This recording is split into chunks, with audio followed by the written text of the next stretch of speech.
Salut les moquignos, j'espère que vous vous portez bien les gars. Ruben Amorim débarque du côté de Manchester United dès le 11 novembre car oui, United a su payer sa clause libératoire qui s'élevait à 10 millions avec son homologue le Sporting FC et c'était donc le moment opportun pour Amorim de pouvoir donc changer d'air et en même temps donc d'après ses dires les gars donc de pouvoir saisir l'opportunité qui lui était donc offert par Manchester United, bien que il avait donc des contraintes avec le contrat avec le Sporting FC.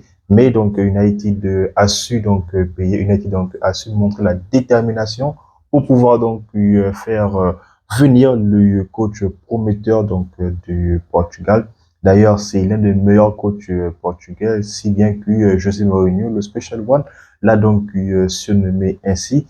Et donc, c'est le moment de se poser la question, donc, encore une fois, est-ce que l'espoir renaît du côté de Manchester United? Car oui, on sait tous que après David Moyes, après donc le passage intérimaire de Giggs, après donc Van Gaal, Mourinho, comment il s'appelle encore, donc OGS, Ole Gunnar Solskjaer, après donc Rangnick et après donc le dernier donc licencié, je nommé donc Eric Ten Hag. Est-ce que Ruben Amorim va finalement réussir à rehausser donc le blason de Manchester United parce que tous ses prédécesseurs ont dit cela que voilà ils espèrent et ils veulent vraiment donc ramener Manchester United donc à leur gloire d'antan, mais le moins que l'on puisse dire c'est que autant qu'ils sont ils se sont tous cassés les dents et ils n'ont pas réussi à pouvoir donc apporter donc cette énergie-là afin que tout le monde donc puisse être content, que ce soit les dirigeants, les joueurs et bien sûr donc l'entraîneur. Donc les gars, vous l'avez compris, donc très longue introduction. C'est donc une vidéo dédiée pour le nouvel entraîneur, donc le nouvel espoir de Manchester United, j'ai nommé Ruben Amorim. Alors les gars, pour commencer cette vidéo, donc nous allons bien sûr présenter Ruben Amorim. Pour les fans de Manchester United, je pense que c'est déjà donc un nom qui revient encore et encore depuis donc l'imminente éviction de Eric Ten Hag. Dans la foulée, United donc a su créer le besoin et a su donc concrétiser dans les meilleurs délais donc un entraîneur qui puisse être là du côté de Manchester United et aussi qui a bien voulu prendre le challenge, même si les gars, même si il avait donc des contraintes encore une fois avec son ancien club, mais là, United a fait d'une certaine manière une pression et lui aussi donc d'une certaine manière a su saisir l'occasion qui lui était donc tendue par Manchester United et pourquoi pas essayer donc de faire rehausser le niveau donc de ce club anglais là, voilà donc qui ou on le sait tous donc est en totale perdition depuis donc la retraite voilà donc du papa Ferguson. Et donc les gars, le moins que l'on puisse dire donc sur Ruben Amorim, c'est que déjà c'est un entraîneur jeune et plein de talent et en même temps donc très très prometteur. Je pense qu'il fait partie donc de la vague de Nagelsmann, de la vague donc de Erik ten Hag lorsque United est allé donc le chercher du côté de l'Ajax, parce qu'il y a même donc des stats de comparaison entre Amorim et Ten Hag avant donc l'arrivée à Manchester United. Donc la saison 2021-2022, donc la dernière saison de Erik ten Hag à l'Ajax, donc il avait un pourcentage de réussite avec plus de, si je ne me trompe pas, plus de 90 matchs et plus de 80 victoires. Et c'est pareil aussi donc pour Amorim, qui les deux donc ont marqué plus de 90 buts, que ce soit avec l'Ajax ou bien avec le Sporting. Et donc là, c'est une hype forcément pour tous les fans de Manchester parce que oui, encore une fois, donc ce sont des coachs prometteurs. Malheureusement, il y en a un qui est venu donc lui aussi faire partie de la longue liste des entraîneurs qui viennent se casser les dents.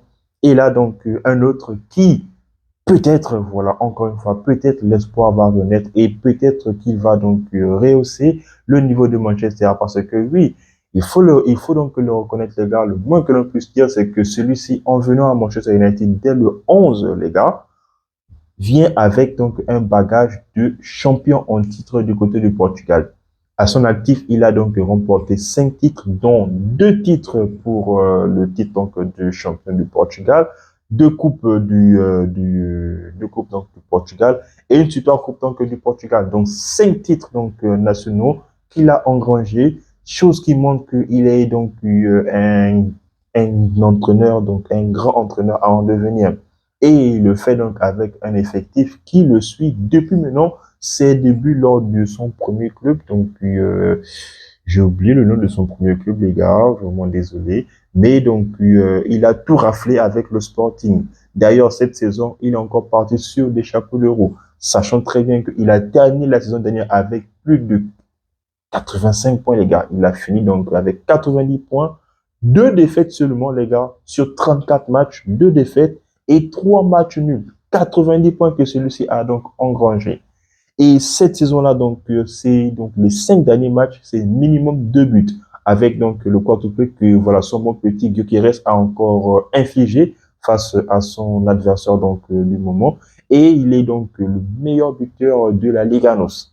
Ça voudrait dire que c'est un entraîneur qui donc mise sa tactique sur le jeu. D'ailleurs, lui, son système préféré, c'est le 3-4-3, où effectivement, il préfère donc faire jouer des latéraux en piston pour encore une fois donc densifier donc le milieu de terrain. Et aussi donc lorsqu'il va s'agir donc de défendre, les joueurs vont donc utiliser la formule donc du 3-6-1, les gars. Donc, forcément, on se dit peut-être encore une fois que c'est une tactique qui pourrait marcher. Parce que si les latéraux donc ne prennent pas donc les couloirs donc sur le 4 donc du milieu de terrain, on se dit tout simplement que ça va forcément être les pistons, voilà donc ou bien donc les ailiers qui vont le faire. Et bien sûr, eux aussi, ils auront donc un travail défensif à faire parce qu'on le sait tous, il faudrait donc au minimum que les deux qui sont donc sur les ailes là puissent au moins avoir donc une certaine donc liberté afin donc de pouvoir défendre et en même temps attaquer. Car oui, on le sait tous, la meilleure arme donc du défenseur c'est l'attaque. On ne peut pas donc avoir une meilleure donc prestation si on n'attaque pas. Et Manchester United lors de son précédent match avec Ruud van Nistelrooy a attaqué et s'est montré donc beaucoup plus entreprenant depuis donc le début de la saison, sachant très bien que United, c'est 9 matchs joués en première ligue et 4 défaites, 2 victoires et un match nul. Manchester United traite carrément à la 13e place. Bon, on va dire 14e place parce que si on comptabilise donc les 9 journées donc jouées, bien que West Ham donc a perdu voilà donc son 10e match, mais là United pointé à la 14e place, donc une place donc inadmissible du côté de Manchester United. Et aussi donc il faudrait ajouter que Ten Hag a vraiment voilà donc laissé United dans la reine parce que avec lui United a carrément enregistré le plus grand nombre de records négatifs. Donc, comme je l'ai dit, les gars, donc, lors d'une des précédentes vidéos, c'est Cristiano qui a eu raison, c'est Sancho qui a eu raison, donc, c'est tous les détracteurs de Erik ten Hag qui ont eu raison de lui. Et voilà maintenant que Manchester United se met, donc, à la place se met sur les travées, donc, de Amorim pour pouvoir, donc, faire remonter le club au moins donc avant la fin donc de la première partie de saison voilà donc au premier rang donc du classement et pourquoi pas donc chercher une place européenne pour la saison 2025-2026. Je me projette déjà les gars donc j'espère vraiment que United voilà donc fera partie du top 6 voire même du top 4 de la saison donc 2024-2025. Maintenant, les gars, après avoir donc élaboré cela, ou bien donc plus ou moins donc présenté, donc Amorim, donc qu'en est-il donc du chantier de Manchester United? Parce que oui, United, les gars, est une équipe vraiment compliquée à jouer, avec des joueurs comme Rashford, c'est le joueur qui a connu tous les entraîneurs et malgré ça, il n'a pas évolué que ce soit Mourinho, que ce soit Van Gaal, Van Gaal qui l'a donc fait découvrir hein, donc aux yeux du football. Voilà, donc il est resté à un niveau constant. Mourinho a dit qu'il ne voulait pas lui parce qu'il n'est pas donc le joueur là qui ravirait encore une fois donc le blason de Manchester. Mais bon, lorsque Mourinho parle, parfois il lui dit donc d'un ton sec et malheureusement il n'est pas forcément écouté donc à sa juste valeur, sauf s'il a évidemment donc les pleins pouvoirs, comme il a fait donc avec Salah ou encore avec De Bruyne, même il s'est bel et bien trompé parce qu'aujourd'hui, lorsque l'on voit le talent donc ou bien les performances que font Mohamed Salah ou encore Kevin De Bruyne, c'est vraiment donc des masterclass et on se dit vraiment que comment Mourinho a laissé passer donc ces pépites-là, ces joueurs-là qui sont devenus donc des cracks de façon donc internationale aujourd'hui. Donc, ce sera une équipe à remanier. Sur qui, donc, Manchester United, moins, donc, sur qui Ruben Amorim va donc fonder son jeu. Parce que il y a des rumeurs que, voilà, un certain Marcus Rashford donc, pourrait quitter Manchester United donc, en fin de la saison. Est-ce vrai? Est-ce faux? On attend donc ce que la fin de la saison va donc nous donner. Et sur qui, bien sûr, quel élément donc central Manchester United, Ruben Amorim va donc se positionner pour pouvoir donc bâtir son empire parce que comment donc ce bourbier-là donc de Manchester United va tout faire donc pour revenir en forme parce que de manière individuelle et de façon intrinsèque tous les joueurs de Manchester United sont tous très bons et d'aucuns donc sont doués d'une technicité vraiment incroyable. Le souci c'est que ces individualités-là n'arrivent pas à former une cohésion collective. Et c'est l'une des raisons pour lesquelles, malheureusement, des joueurs on a l'impression de voir les joueurs qui stagnent depuis maintenant bien longtemps. Et aujourd'hui, en tant que fan, on en a marre. Quel sera donc le message qu'il va faire passer à ces joueurs? Quels sera donc les principes qu'il va donc donner à ces joueurs-là afin qu'effectivement donc Amorim puisse réussir là où ses prédécesseurs n'ont malheureusement donc pas réussi à le faire. Et donc les gars, bon, mon avis donc sur Ruben Amorim, je reste perplexe. En toute franchise les gars, je reste perplexe parce que oui, c'est un entraîneur donc qui a une grosse hype. Aujourd'hui, donc, les réseaux sociaux font en sorte que, voilà, donc, pour tout nouveau, donc, pour toute nouvelle personne, il y a forcément, donc, une hype autour de lui.